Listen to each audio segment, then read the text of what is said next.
Hello, everyone. Welcome.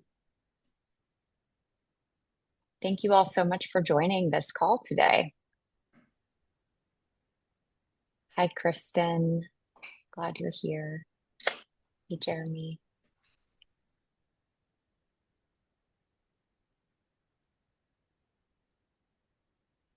We will get started in just a few minutes. We're going to let folks continue to trickle in until a couple minutes after the hour, and then we will dive in. But so glad you all are here. Hi, Scott.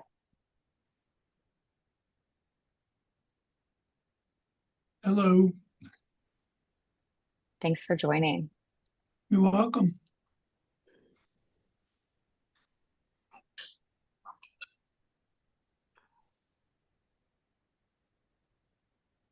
Hi, Kelly. How you doing? Great. How are you? I'm not bad. The sun is shining. I can't complain about that. Excellent.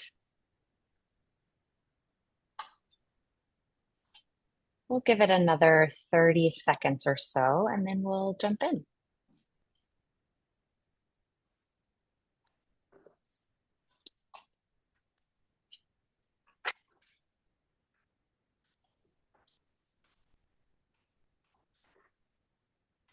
Alrighty.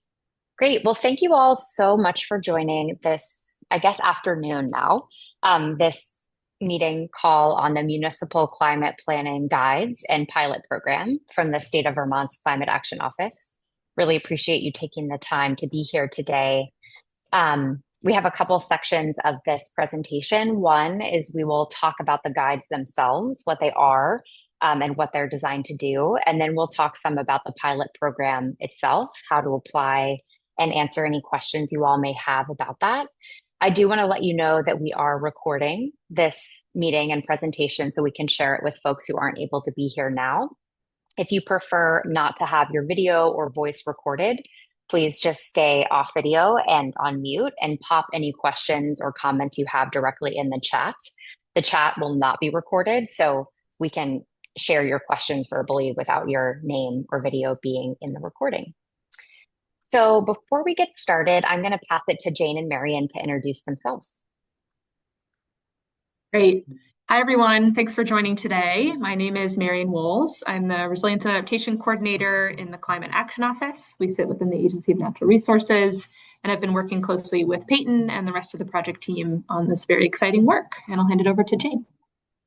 Thanks everyone for being here. Jane Wazorchak. I lead the Climate Action Office and have been supporting Marion in working with Seiler Consulting in leading this work. So thank you so much for joining us. Excited to be at this stage of the project. And hi, everyone. I'm Peyton Seiler Jones, founder and principal at Seiler Climate Consulting. Our team has been supporting the state of Vermont on developing these guides and on piloting over the next year. And I'm joined by my colleague, Lucy. Thanks, Peyton. Hi, everyone. My name is Lucy Perkins, Director of Climate Resilience with Seiler Climate Consulting, and really glad you're all here and glad we're able to share the work that we've been doing over the last year. I'll be mostly managing chat and text, so if you have questions, please let me know, and we'll look forward to some engaging Q&A as we go along today. Great. Marion, we will kick it to you to get us started. Great. Let's pull up my notes here. Again, thanks folks for joining. So we are excited to have an hour with you at lunch today to share some of the work we've been leading in the Climate Action Office together with partners from across state agencies, regional planning commissions, and municipalities on developing a set of guides to support communities in incorporating climate considerations into your municipal planning efforts. Today, we're going to share, I'll give an overview and presentation on the development of guides, what's included in them, and the work we've done over the last year. And then I'll hand it over to Peyton, who will talk about the overview of the pilot program. And hopefully is why many of you are joining today, is that you're interested potentially in applying to be a part of the pilot program. So we'll talk about that and provide plenty of time to answer questions. Next slide, please. So we are here today to talk with you all about work we've been doing to develop a set of guides to support communities in incorporating climate considerations into their municipal planning efforts. We know that climate change is changing the types of hazards we have to deal with, often increasing their frequency and severity. It's also changing and requiring us to think differently about how we live, about the energy we use and the resources we use to support our communities. It's impacting our communities, our economic development, it's impacting our recreation and our farmers, and is really intersecting a lot of the work that we do across the state and within communities around really just living in Vermont and living on the landscape. We are at about the halfway point of a 2-year project to develop a set of guides that we really hope will incorporate into your existing municipal planning work to support you all in thinking about climate change, those impacts I spoke to, and how you can set yourselves up as communities to be better prepared for and better respond to the impacts of climate change. This initial project idea came out after conversations with communities after the Climate Council adopted the first climate action plan in 2021. And I was getting a lot of questions asking, what would it look like for a municipality to develop a climate action plan? Instead of thinking about how communities could write a separate plan, in addition to all of the awesome planning work you already do, we really wanted to think about how we could develop a set of guides that really intersect with your local enhanced energy plans, your local hazard mitigation plans, your municipal plans, and in many of the other plans and implementation projects that you all work on. Our primary audience for these guides are municipal governments, and really thinking about how municipalities and municipal government structures who sort of lead the work on planning, lead the work on thinking about how their communities are dealing with climate in the kind of ecosystem of other partners can use these guides to support better integration into those processes. We've developed these guides to be scalable, intending to fit communities of various interests and capacities, and to also support you all in thinking about how some of this work can be scaled up to a regional level. For this project, we're defining climate action as inclusive of both emissions reductions and adaptation. So the work we might do to build adaptation and build resilience to the impacts of climate change. Next slide, please. To guide us in this project, we've been working closely with an advisory group made up of staff from each of the 11 regional planning commissions from across the state, representatives of community-based organizations, municipal staff and volunteers, and other state agency staff as well. We've held interviews with a number of state agencies, really intending to align these guides we've been developing with the technical assistance and the support and resources that many state agencies already provide communities as they think about climate planning or planning in general. Next slide, please. This advisory group has met regularly over the course of the last year to develop the framework for this project. We started that work by, with the advisory group, developing a set of principles that are really foundational premises to guide our approach for this project. Those principles include meeting communities where they are in terms of the plans you've already written, your capacity and your interest, and also the climate hazards that may be facing you all at a community scale. We're committed to supporting inclusive decision-making that weighs and values all of the voices in a community and provides guides and resources to help lift those up in your planning processes. We're supported to thinking about how these guides can provide you all the tools that you might need to take action and supporting facilitation, coordination through things like regional approaches, mentorship, and case studies through these guides. And lastly, through a lot of work with the advisory group, a focus on social resilience has really come out as an interest and a key guiding principle for this work. So what is social resilience? Social resilience, as defined for this project, is the ability of our communities to cope with stresses and disturbances in ways that allow them to adapt, become stronger and healthier over time, with a clear emphasis on how our social networks and systems support that resilience. Whether or not people in a community have access to resources, information, and those social networks and structures directly impacts their capacity to respond, adapt, and thrive in the face of climate change. Next slide, please. As we kicked off this work, we acknowledge that there's a lot of similar work happening in other states and in other places and localities that we can learn from. So we did a deep dive review of other guides and plans and programs that other state partners across the US have stood up to really help communities in their regions plan for climate change as well. So we're not starting from scratch here. Next slide, please. So as you'll hear as sort of a theme through my remarks and our discussions today, we're really focused on building off existing work that communities might already be doing through your plans and your project implementation, and ensuring these guides can complement that work. So as we kicked off this process, we did a deep dive into existing plans, initiatives, and legislation, and developed a matrix, a set of resources of everything municipalities are required to do or incentivized to do as it relates to climate action. We're really focused on how these guides can connect to that existing work and can help make it easier to incorporate that into your municipal planning efforts. This matrix we don't have up online yet, but happy to make it available and put it on our website, as we think it could be a helpful tool for folks across the state as well. Next slide, please. Oh, Peyton, you dropped your slides here. Thanks, Marianne. Sorry about that, y'all. That's right. You're going to share a resource there. Got a quick snapshot of that matrix we'll hope to share online. So as we started down this process and focusing on incorporating those principles into this work, we worked with our advisory group to really think about and break down the typical planning process that a community might walk through, and ID where there are sticking points and barriers where we can think about incorporation of climate considerations into those existing processes. So through that guidance and in discussion and in interviews with other partners, we landed on developing 3 sets of guides that I'll talk with you all about in a bit more detail, and that we're hoping to pilot with a handful of communities over the next year.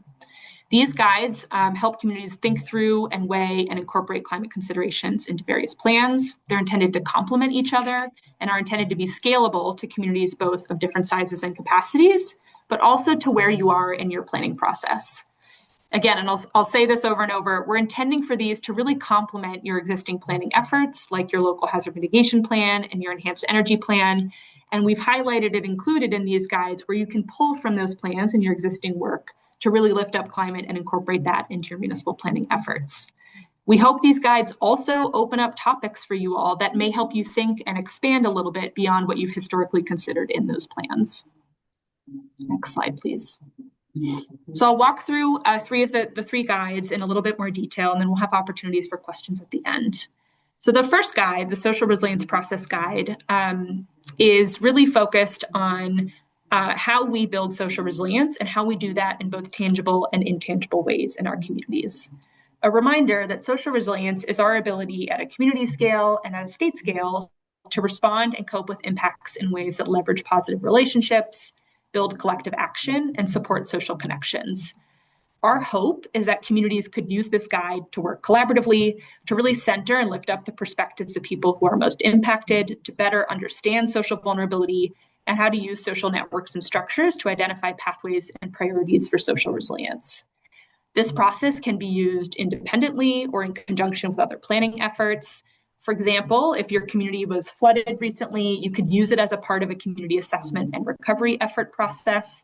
You could also use it as a step 0 of your municipal planning effort. And we really hope that it helps build social resilience, which we see as core to any type of planning process you might be undertaking. Next slide. This guide will walk you all through a step-by-step process through 4 phases that looks across 8 core sectors or topic areas. The guides, and you can sort of think about them for this particular guide as a set of worksheets that walks you through those phases and supports thinking about how to build social resilience with a focus on climate through these particular sectors. I do want to say, and we recognize that social resilience already exists. There are organizations that support this work, a lot of great community building and activity that really thinks about and lifts up social resilience structures and networks. These guides are really focused on supporting municipal governments in working in that ecosystem. So not to say that social resilience is in existence or doesn't happen, but rather how can these guide and this particular guide support communities in thinking about their interaction within that ecosystem and incorporating that into their planning efforts. As you look through each of the sectors, you're walked through 4 key phases.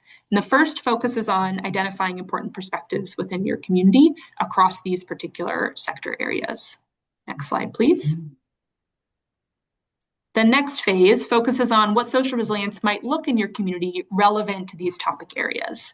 The guide includes data resources, example people and communities to talk to within your municipality, and sample questions that you could use to guide community conversations. You'll see some example questions related to the housing sector on the slide here. The third phase walks you all through the findings from that first phase, your assessment, and then your social resilience questions and community conversations to how you might build priorities from there, really focused on that social network and social cohesion within your community as a basis for good planning. And then the last phase includes example actions that can really help build social resilience and, again, be scaled up or down based on your community's capacity and interest. As I said earlier, we really see this particular guide as foundational to any type of planning work you might undertake, but particularly the next guide, which I'll walk through in just a moment. That being said, and we've heard this from our advisory group, it's also very relevant and connects directly to your local hazard mitigation plan, your enhanced energy plan, and other plans your communities might have already written. But it could also support project implementation. If your community is having discussions about developing a resilience hub or thinking about how you can directly support flood impacted people, you could pick up this guide to help support those conversations. Next slide, please. So moving on to the second of three guides. This one has been a lot of the focus of our work in really thinking about how we can provide resources to support communities in building climate into their municipal planning efforts. This guide is focused on integrating climate considerations into municipal plans and really focuses on how land use, zoning and bylaws, capital planning, and infrastructure upgrades can help our communities move towards being more resilient and low carbon communities. We envision this guide as being used to support potentially the start to finish development of a municipal plan, really weaving in those climate considerations into your municipal planning processes. It could also help you to focus on just one particular sector. Been hearing a lot of communities talking about housing, both the climate stressors that it places on our housing market and our communities, and how we site new housing in places that aren't vulnerable to climate hazards. So you could pick this guide up to focus on just one particular sector. It could also be used to develop a standalone climate action plan. There are communities across the state that have climate action plans, and we see this as being helpful if your community is interested in really doing a deep dive in climate action planning. And we've also developed it really with lower capacity communities and guides, communities in mind to provide kind of hand-holding and thinking through each step of this process. Next slide, please. So this content is organized based on the 5-step planning process that is outlined in Vermont's planning manual. If folks haven't used it before, the Vermont Planning Manual is developed by the Department of Housing and Community Development and is designed to help communities create a municipal plan that meets state planning requirements. So we've developed the climate planning guide to really mirror that 5-step process to make it as easy as possible to incorporate this into your existing planning efforts. You can, however, think about maybe adding a step 0 here, which you might do through the social resilience process guide, really building that good base and good structure for development of a municipal plan. Across each of these steps, the guide is further organized by topic area, so housing, transportation, economic development, or those chapters you might develop in your municipal plan. And then for communities who might be interested in using this to develop a standalone plan, you could follow these steps and then maybe skip step 4, as that might be an outcome in thinking about future land use designations, might be something that comes out of your climate actions that you develop after step 5. Next slide, please. So walking through in just a bit more detail the steps in this guide and process.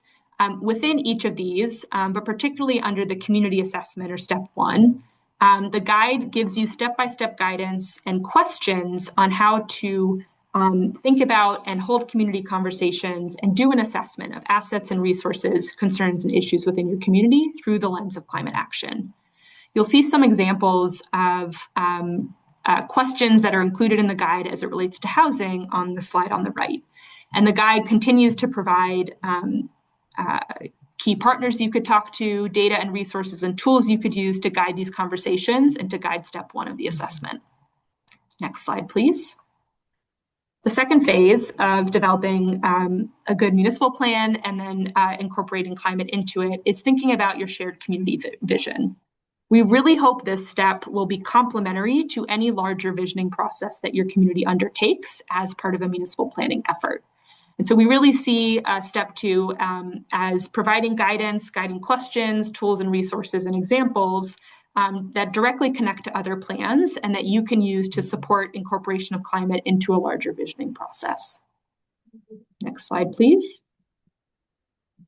Step 3 is really focused on how you take outcomes from steps 1 and 2 and maybe the social resilience process you conducted as a step 0 and developing goals, actions, and objectives. The climate planning guide provides example goals and objectives and actions that are all scalable. So you can sort of think of being able to take on more work or a bigger goal or objective or less, depending on your community's capacity and interest.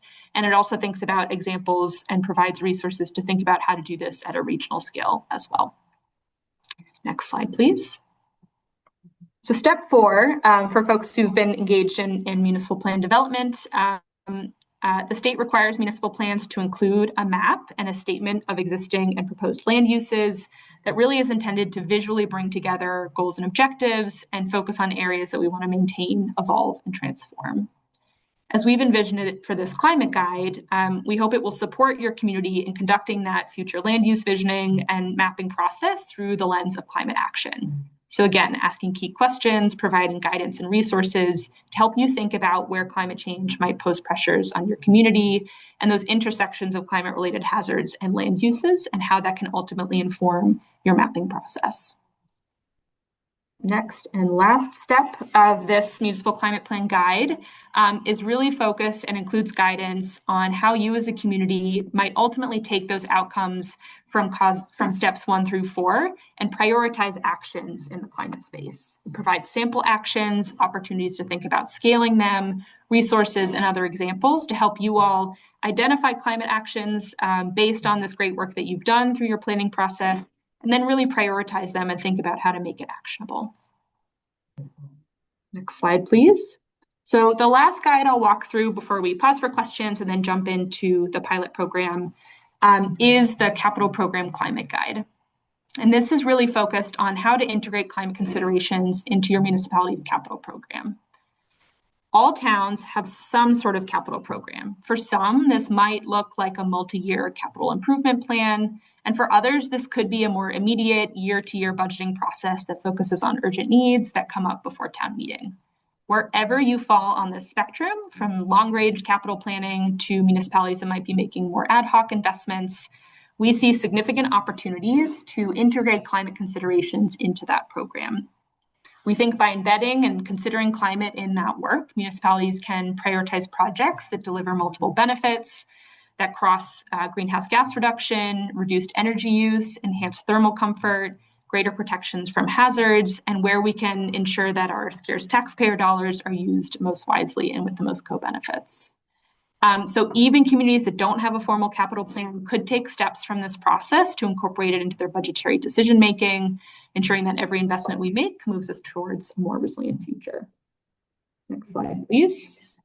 This particular guide is broken up into 3 phases. There's sort of a broad framework for thinking about integration of climate into your capital program.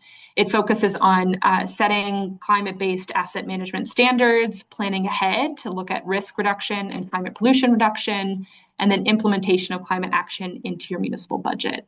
And then within those 3 steps, there are 3 phases. There are more specific steps that walk you through how you do that through your risk assessment, through identification of goals and measures, and then funding maintenance and sort of long-term decision-making about capital assets.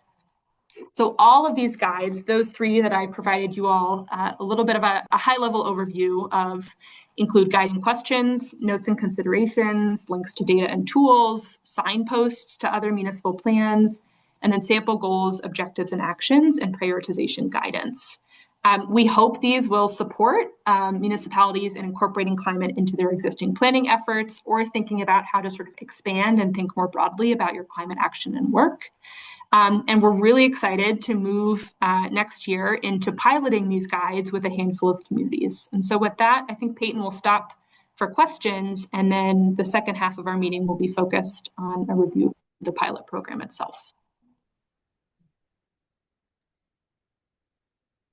Yes, as Marian said, we'll pause for questions. So if you have a question, please feel free to pop it in the chat, raise your hand. I see some coming in now. So Lucy, I'll kick it to you to walk through.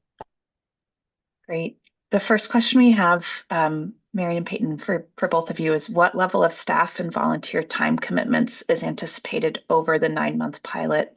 And should towns be proactive about building a support team for this pilot? So feel free to maybe take pieces of this that talk to the guides, and we can return to this question again, perhaps after you speak to the pilot, Peyton, to make sure we're covering all pieces of it. Great. Marian, do you want to kick off a little bit about the staff involvement we're looking for? Yeah, happy to. So thanks for the question. And I know Peyton's going to go through a bit more of the expectations and sort of what we're looking at and providing through the pilot program. So we'll be able to answer your question in a bit more detail. But as I said, we've developed these guides really to think about how we can pair them with existing planning efforts your community might be undertaking. So our hope in thinking about the use of these guides through the pilot is that you may already have a team of folks from your planning commission or other community partners who might be working on developing a municipal plan or developing your local hazard mitigation plan, for example, and we could kind of marry on with that project team to do some of the piloting for this project. That being said, and Peyton will talk about it as we go through the pilot program, we'll have opportunities for cohort learning with other communities in the pilot, opportunities for some technical assistance and one-on-one. So there will be some sort of time and level of staff volunteer and time commitment to support the pilot program. That being said, I think we're really looking to be able to marry and mesh this with the existing work you're doing. And so we'll talk a little bit about how to best fit that with your community if we're selecting you for the pilot program. Anything to add, Peyton? That was perfect. And to your point, we'll get into the pilot a little bit more in a few minutes. And I think similarly, we can touch on the technical work expected to be completed by the municipality versus the RPC in the pilot program component. Then I will go ahead and answer your question. Are the guides already published or are they only available to the piloting communities? Great question. They are currently not published online and will only be available to the communities piloting the guides. They'll be made totally public at the end of 2026. Matthew, jump in. Yes, thank you very much. What's the financial, this, I know the pilot program, but everything, there's a cost, and that we know, as me and that's going to be next. What's the cost, of this, pilot program? Because that's going to be a big, that people are bringing it to their select board members or they're trying to do a budgetary, like every town does every year, on town meeting day, as you said. How much will this pilot program in general going to cost, municipalities across the state? Because everything, there's a cost, thank you. Great question. Short answer is it's totally free to participate in the program. And we also don't have additional funding to provide to the municipality if they're participating. Seeing that a lot of these great questions are related to the pilot program, I'll go ahead and move into that section of the presentation, and then we can pause for questions both about what Marian just talked through and the pilot program altogether. So let me share my screen again, and y'all can let me know if you can see it okay. How's that? Okay, great. So as Marian has said, the next 10 months or so, so moving into 2026, we're going to be piloting these 3 draft guides with 6 municipalities in Vermont. So thinking approximately 2 municipalities for each of the 3 guides, although there is some flexibility to sort of see who applies and meet you all where you are based on which guides seem most useful. So through the pilot, we're really hoping to understand what about the current version of the guides works really well and is super useful? What isn't working so well and needs to continue to evolve?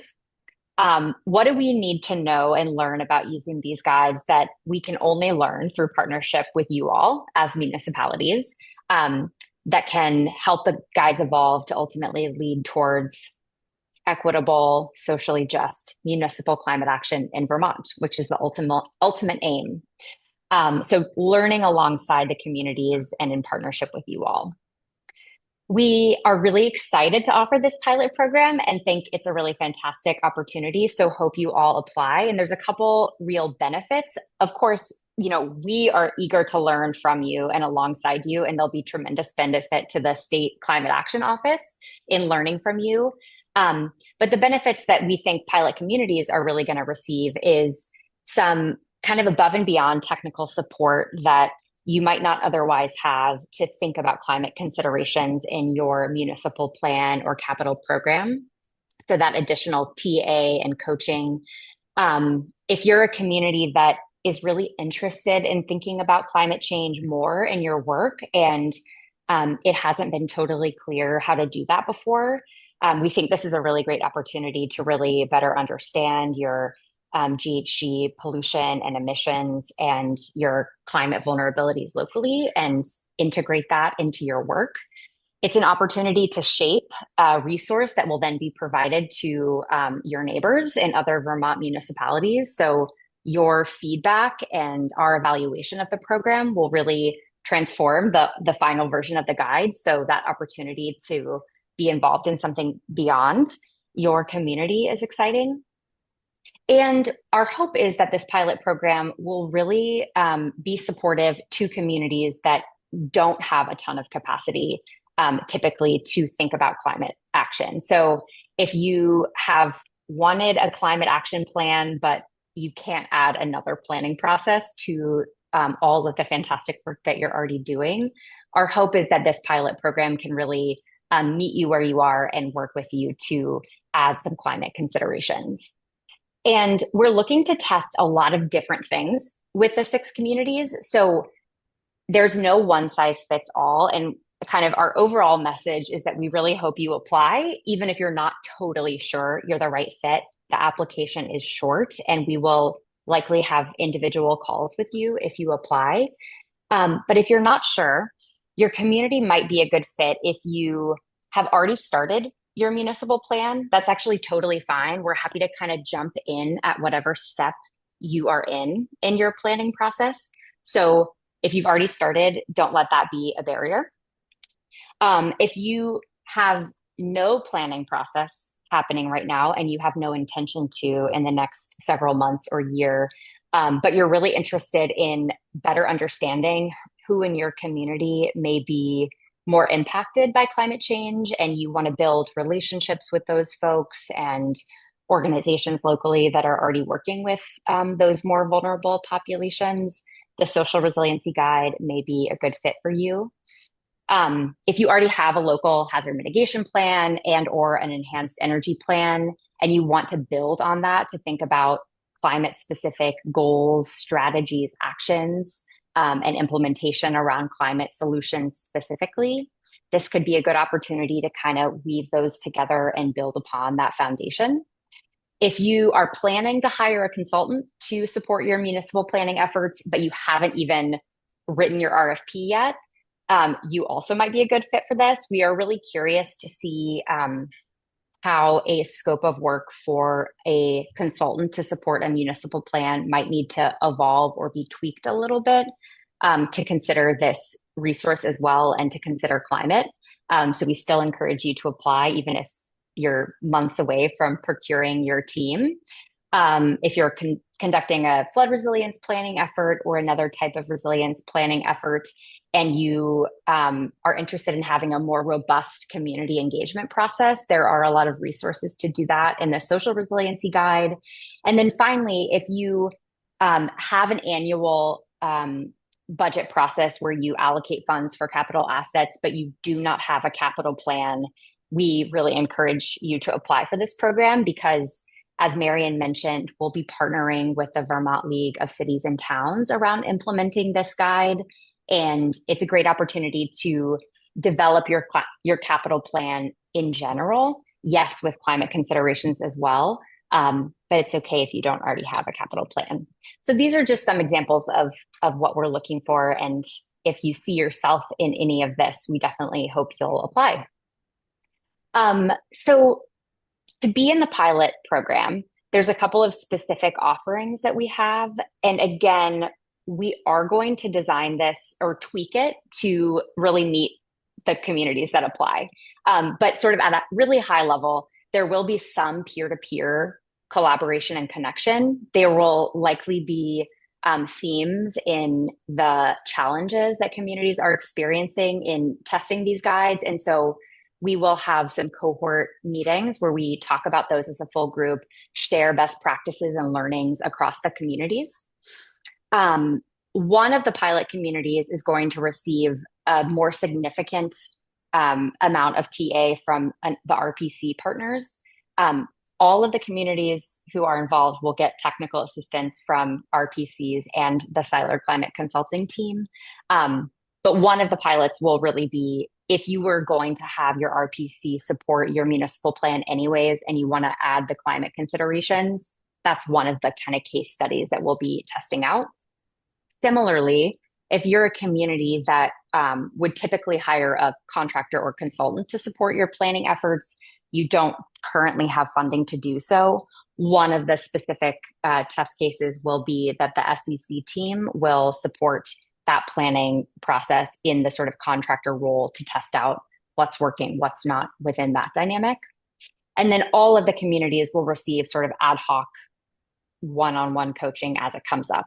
So if you're working through the steps in the guide and you're like, this section doesn't really make sense or isn't actually relevant to what this is looking like on the ground in our community, we'll sit down with you, adapt the guide to meet you where you are, and then ultimately probably adapt the final version of the guide to accommodate that sort of real world learning. To clarify a couple points of what the pilot program won't look like, we do want these guides to be able to stand alone after the pilot program. And at this time, there is not going to be, or we're not anticipating that there will be a totally new pot of grant funding to support the implementation of these guides. And so because of that, the TA is not going to involve the technical assistance partners writing the plan for you without your significant partnership and engagement, because we want it to really be municipally driven.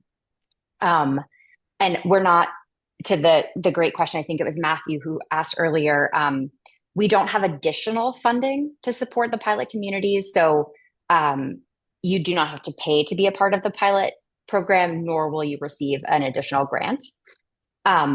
As I mentioned, it's not going to be a cookie cutter approach, so we can really kind of co-design this alongside the communities that apply, so that it can be most impactful and useful to you. And we're not going to leave you high and dry, even though we really are excited to sort of test out what this is like for you to walk through the guides, kind of standing in your own typical process. We'll be with you every step of the way to answer questions. And again, as the previous slide mentioned, providing that TA in those specific ways. So it's December now. We'll say this again at the end, but we encourage you to apply by the end of this month, so by the 31st. That's not a hard deadline. We will be reviewing applications on a rolling basis, but we will begin reviewing applications in early January. So go ahead and fill out that Google form if you are interested. We'll be piloting it through the early fall of 2026 with the aim of doing a program evaluation of the pilot, revising the guides, and having those final guides available to all VT communities by November of 2026. So that's the timeline. And to just be explicit, we recognize this is much shorter than many municipal planning processes, and that's okay. We don't need to start with you at the beginning nor finish the process with you. We will use whatever valuable time we have alongside you to weave in the use of these guides wherever you are in your process and learn from that, evolve the guides, and then they're yours to continue using indefinitely. So I believe Lucy is popping in the chat right now, although I cannot see the application. It's super short. Truly, we hope it takes far under 5 minutes to just put your name in a couple sentences about why you're interested. If there is a specific guide that you're particularly excited about using, we ask you to indicate that. But we don't want the application to be cumbersome. We will be reaching out to the folks who seem like they're a good fit and having a conversation with you to learn more. And that will again be in early January. a few tips for the brief application form. We are looking for the applicant to have some sort of existing governance role in the municipality. So either municipal staff, somebody who's already volunteering on a board or committee, a community-based organization that's already working really closely with the municipality could be a good fit for the social resiliency guide.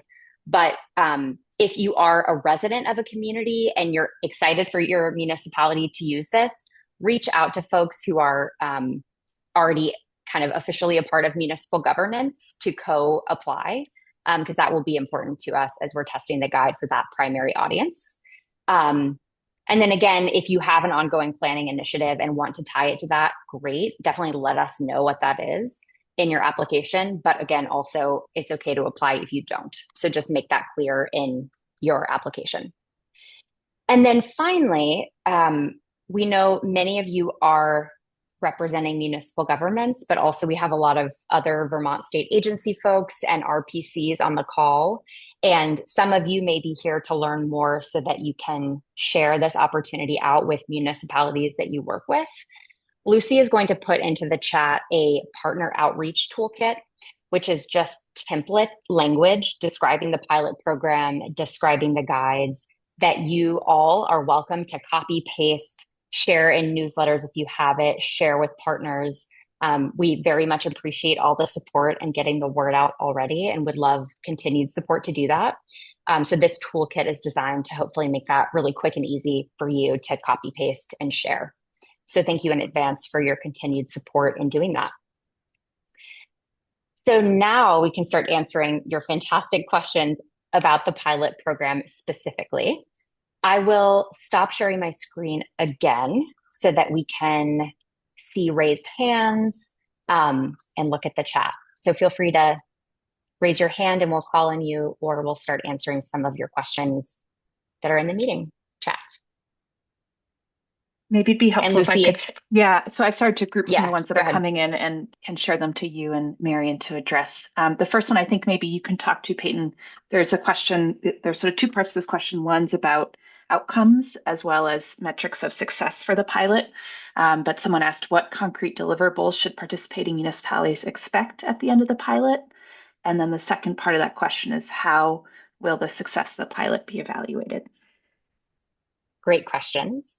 So in terms of deliverables, there's no guarantee of like a tangible material outcome of participating in this beyond a final draft of the guides that you can then continue to use.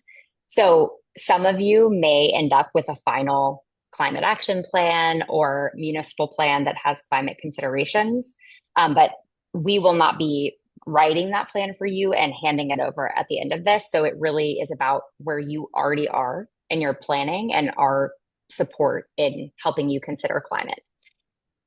And Marion, I'll kick it to you in a second if you want to add anything about deliverables.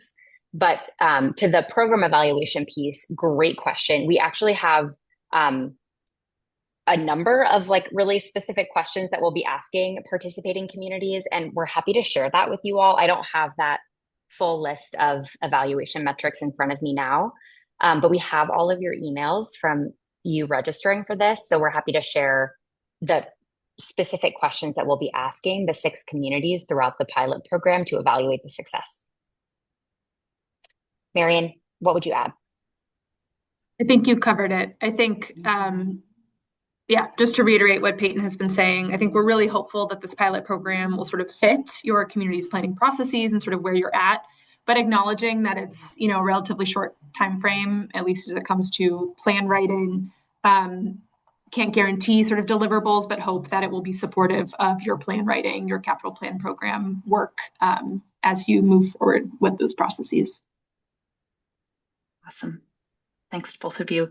And I'll add, I pulled up, we have those metrics of success and can just speak to them broadly before we get to the next question. Great.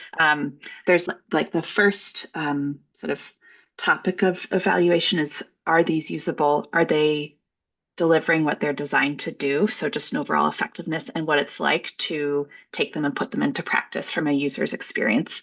And then we have several evaluation questions that are really specific to each of the guides and components that we're hoping to evaluate if we've supported you all in doing that work in a way that's aligned with the guiding principles as well as the goals of the guide itself. So for examples, with the social resilience process guide, one of the questions is, did the use of the guide lead to developing new relationships in your community with folks who have not participated in planning in the past? So really starting to get into some of the unique components and value of each guide, and that's what we'll assess through the evaluation process itself. So that's a bit of a peek. As Peyton mentioned, we can follow up with more detail there. I'm going to ask one more connected question, and then I see Kelly, you have a hand raised, so we'll get to you in a second. Marion, I think this one might be for you, but someone asked, what's the long-term and short-term goals for this pilot program across Vermont, and what's the main mission of the program across the state more broadly? Great question. I could talk a long time about this, but I will just say the Climate Action Office, where we sit within the Agency of Natural Resources, but we work kind of across state government to help support climate action and climate program implementation. A lot of our work has been focused on developing tools and resources to support communities, municipalities across the state in building resilience and building mitigation into their existing work. A lot of my focus is on climate resilience, and a lot of resilience is really felt and built at the local level. And so really helping communities think about, through tools and resources, how to incorporate climate into their existing municipal work to help build resilience to climate change is really a key driver of our office's work. And we see this particular project and development of a set of guides that really helps you incorporate that into your municipal planning work as the culmination of a number of resources and tools that we've developed. Our hope is that these guides, while voluntary, will be really supportive for you all in helping address some of the key challenges Vermont communities have faced. We've seen, devastating flooding over the last couple of years, some severe droughts, also, challenging conversations about investments in climate adaptation. So really hoping that this can be supportive of those conversations to help move the needle on climate action. So that's the ultimate outcome and goal, and really tied to one of the core missions and goals of our office broadly. Thanks, Marion. I appreciate you showing the big picture and how things are connected here. Kelly, feel free to come off mute and ask your question. Thank you. I actually had two. Okay. One is, I know that the emphasis seems to be, at least if I'm understanding correctly, that you're looking for applications for the pilot program to come from somebody at the municipal level, town manager, somebody on one of the planning commission, something like that. Before that application goes in, could somebody like me, who is more of one of those community partner organizations, could I have a chat with you guys about what I'm thinking so that I could approach said municipality? We have a couple of towns in the watershed that are just getting a brand new town manager this month. So before I go and say, hi, by the way, we'd like to have you fill out this application, could I have a sit down with you guys for 20 minutes or something, talk about what I'm thinking of approaching them with, and you tell me if you think I'm out in left field or if it's worth talking to that town about. Can I schedule something like that with you? I see something in the chat about that? Oh, that's someone else. Absolutely, Kelly. Short Okay. answer, yes. I'll Okay. put my email in the chat. We're happy to talk with you about that Perfect. anytime. So Great. reach out. Excellent. I see that. And then the second question was thinking about, somebody asked, what are the deliverables for this pilot project and for this overall guide program? Is there any additional carrot involved here so that perhaps a town that has gone through this process or has this guide or has this as part of our suite of recommendations in our town plan, could that perhaps leverage us for better, or us, a community, for higher ranking in other grant applications for other programs? Is there any kind of this checks the box as you're applying for other grants to do more, development or zoning planning or something along those lines? Or has I'm not happy been to speak considered? to that. Okay. Let's see if that'd be helpful. Well, great question, Kelly. Yes, I think this is still part of what we're looking to uncover as we kind of work through the pilot program, and is actually a lot of the work of the Climate Action Office and sort of coordination with other state agencies. So nothing is set in stone yet, so I think hesitant to speak too much to that, but I think there's a lot of interest from partners across the state in thinking about, okay, for example, as we think about capital planning and we think about, some of our biggest assets in our communities that tend to be impacted by flooding, our transportation networks, how can we start to incentivize communities to maybe develop a capital plan that incorporates some climate considerations to better leverage and set themselves up to receive dollars or, low interest loans to support recovery from climate disasters in the long run. So there are certainly conversations happening in that space, and that's something we're thinking about as we think about how do we develop these guides and help them kind of set communities up to be better prepared to access resources to build climate resilience in the long run. Yeah, great question. Kelly, thank you. And I'll also add, this is a little tongue in cheek, but I'll say it as like a big hearted climate practitioner. Another big carrot of this is being more prepared for climate change. I mean, I know but that's why we're all here. So I think tools and resources to support, a healthier and more thriving community. I'm preaching to the choir here, but I think these guides that the state has pulled together are going to help communities thrive in the face of a changing climate, which is exciting and important. Lucy, Thanks, back Peyton. to you. Yeah, and there's several questions. I know people are posting them again to make sure we get to them. So we've got 10 minutes left, and I'm going to take some of the meaty ones, and then we might do like a quick pass through some at the end. If we don't get to your question, we'll respond through email or in writing, but our hope is that we'll get to all of them. So I just want to jump off. Kelly asked a question about sort of who can apply or talk about this program.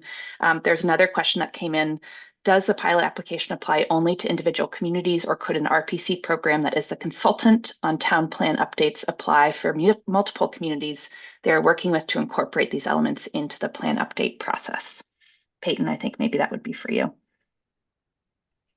Yeah, we're really open to creative thoughts like that. So short answer is yes.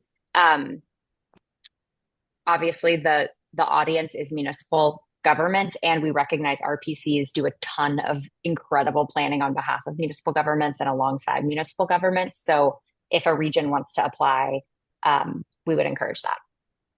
Awesome. Thanks, Peyton. And someone also asked, sort of thinking about the different roles folks play, do you have an estimate of multiple staff hours that we expected from the municipality to be a partner for a pilot program?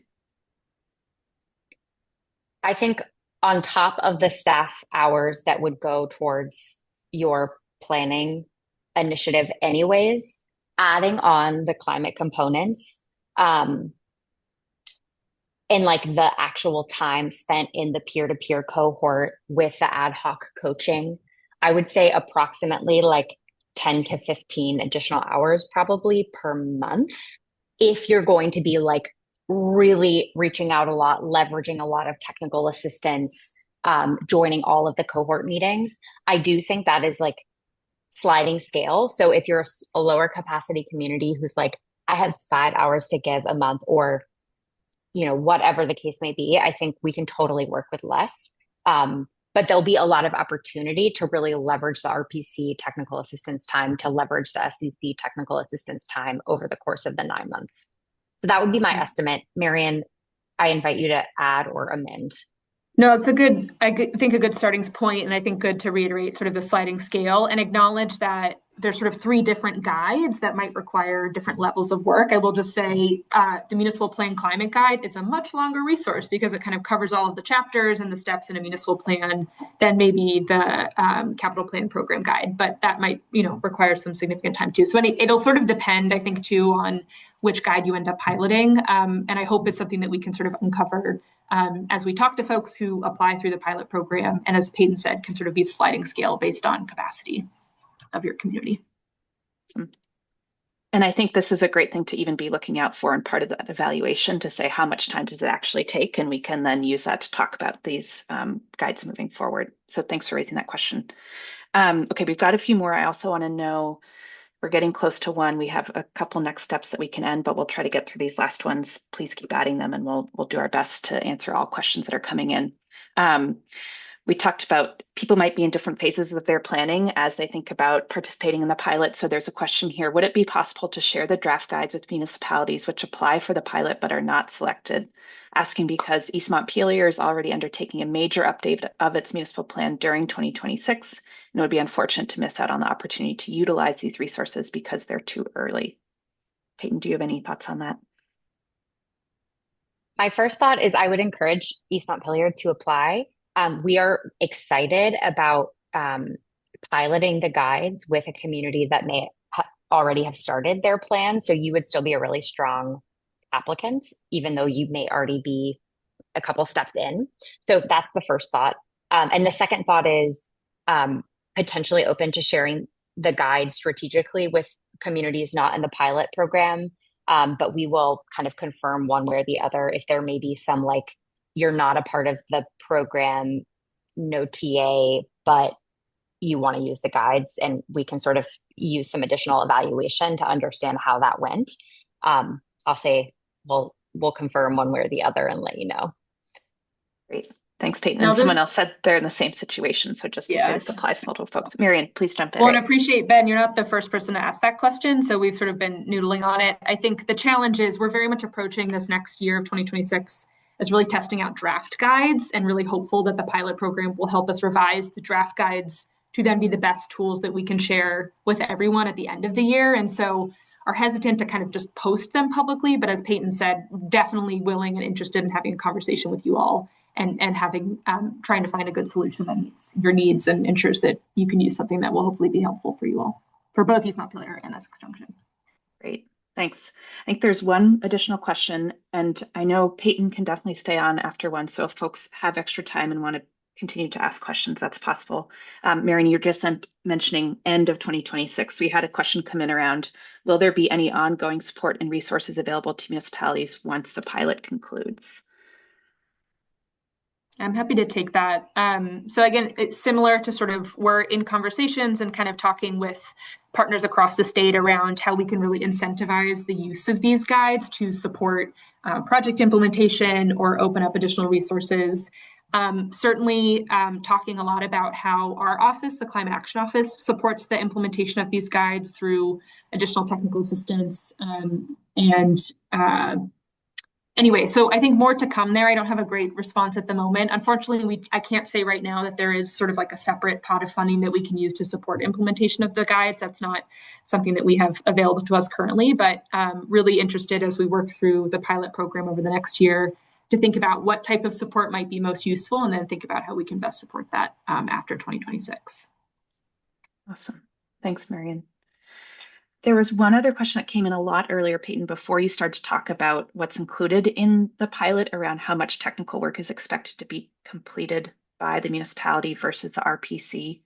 I wonder if you just want to add any more like context or texture there. And then I think we'll have gotten through all the questions in the chat unless there are any more that folks have as you offer your response. Great. So for the one pilot community that will get kind of additional RPC time and support, that community will test out what is the guide like when you have really like fully brought on an RPC to support your municipal plan. The other communities will be more in the driver's seat and will get technical assistance and coaching from the RPCs. But there will be an expectation that the municipality will be leading the planning process as though you were not participating in this program with the additional RPC support. So the answer to the question is like, it kind of depends which like test case slot you are selected for as part of the pilot program. But whoever asked that question, I would really encourage you to apply and make a note of that in your application. And we can sit down and talk about what you're thinking, what you're looking for, what your needs are, and see if you might be the right fit for one of those slots. In the interest of time, I will just quickly share this final slide we have for you, just around what's next. I know we've verbalized this a couple of times, but the enrollment will be rolling. but we do encourage you to apply by the end of December because starting in January, we'll be really thoroughly reviewing the applications, begin those conversations with folks, and selecting the pilot communities. So apply as soon as you can. If it's not by the 31st, we'll still look at your application, but go ahead and get it in as close to the new year as possible. So that by January, end of January, we're kind of able to share the guides and hit the ground running with the pilot communities. So with that, I want to thank you all so much for joining this call. We have recorded it and we will share this on the state's YouTube page and you can watch it again, reach out anytime with questions. Our email is in the application form that Lucy shared in the chat. If there are additional questions, I can hang back for a few minutes and answer those. Otherwise, you can write us via email and let us know anytime if other questions come up. Thanks so much, everyone. Bye.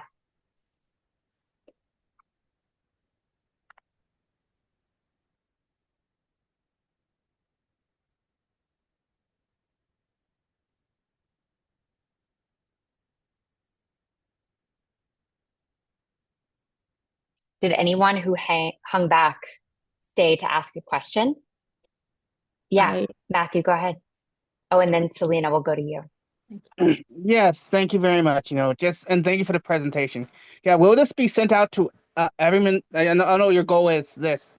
Are you going to help, if you're in partnership with the Vermont Leagues of Cities and Towns, are you going to get the word out to every municipality about this opportunity? Because someone from a rural town that, most rural towns don't know about this because it's, it goes right, over them, sometimes. Will this be sent out in a newsletter or an opportunity with the Vermont Leagues of Cities and Towns, to make sure that everybody knows that this is coming? So it's like, beware, this is coming. This may be an exciting opportunity for your town to apply. So just a question, because most most people won't know unless they see it. But like I said, Yeah. it just thank you. Thank you. Great question. Yes, many of our partners have been sharing this with their networks, and there's no one perfect communication lane for every municipality in Vermont. So if you have communities in mind, we would love it if you shared through your networks or shared it with other partners who may be able to help get the word out. And we will reshare the partner toolkit in a follow-up email. So you have that again. Selena, did you have an additional question?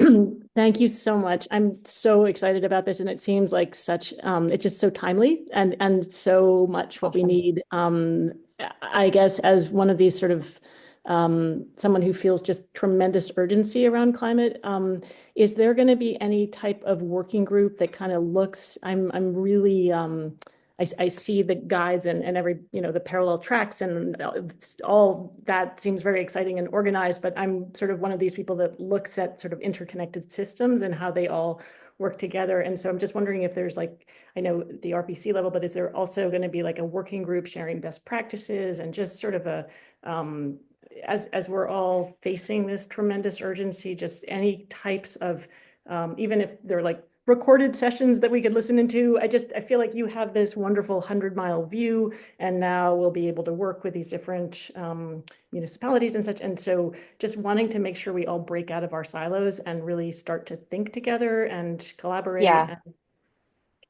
Yeah. Amazing question. So the pilot communities will be a part of a peer-to-peer cohort. So there'll be that sort of cross-cutting collaboration across challenges and opportunities that are emerging related to the guides. Beyond this project, I will not speak to that. I'm just a consultant supporting this one project with the state, but encourage you to follow up with the State Climate Action Office if your question kind of goes beyond the guides or the pilot. Thank you. Thank you. All right, Sam, Joel, Ben, I'm going to close the meeting out in the next 30 seconds or so. Raise your hand if you have a question. Otherwise, thank you so much for joining. Yeah, thanks, Peyton. This is Sam Lash, CVRPC. I'm just wondering if towns indicate that they're interested in working with the RPC on the plan, as that one example that would have enhanced RPC support. Will the RPC be included in the meeting that follows the application? Like once that, okay, great. Just making sure because, okay. Absolutely. Yeah. Yeah. And Marion has, we can talk about this offline, but there's like a whole scoping conversation with the RPCs that will happen once we get With applications. Catherine. So Yep. yes, Yep. yes. Yep. Thank you, Great. Sam. Don't worry, Thanks. we're not going to dump it on you. Appreciate it. No. It's not about dumping. It's just about making sure that that everyone's talking to everyone. Thanks. Absolutely. Thank you. Thank you for flagging that and great point. Alrighty, Joel, Ben, no further questions. Great. Thank you all so much for staying a few minutes after. This has been fantastic. We'll post the recording soon and follow up. Have a great one. Bye, everyone.